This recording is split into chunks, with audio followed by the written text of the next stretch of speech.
For इकडनं घडवेल का, प्रयत्न करावे लागते. हुकचा फटका पाहायला मिळतोय आणि हवेच्या जोरावर चेंडू निघून जाईल. सीमा रेषा पार, आउट ऑफ पार्क, षटकार 6.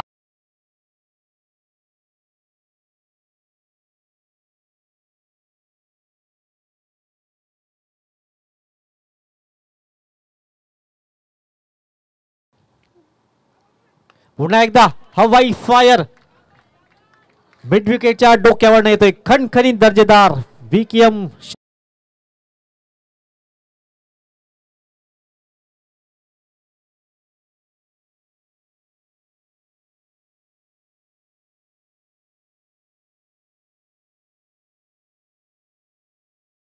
हाताळलं होतं. यावेळेस मात्र चांगला कव्हर ड्राईव्ह पाहायला मिळतोय. आनंद मात्र बीट करून चेंडू होतोय फरार. येतोय सीमा रेषा पार, चौकार.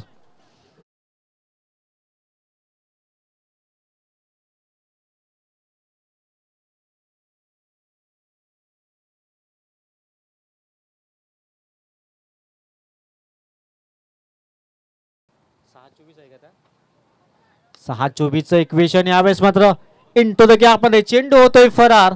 सीमा रेषा पार, येतोय चौकार, 4.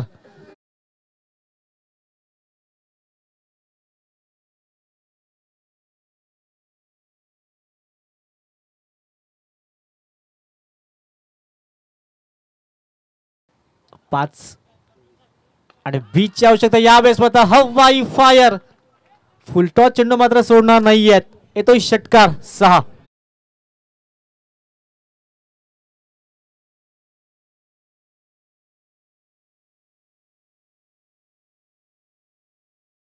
माध्यमातून यावेळेस मात्र अक्षय पाटील, मी मात्र थांबणार नाहीये. जबरदस्त फलंदाजी. एक चेंडू आणि 4 धावांची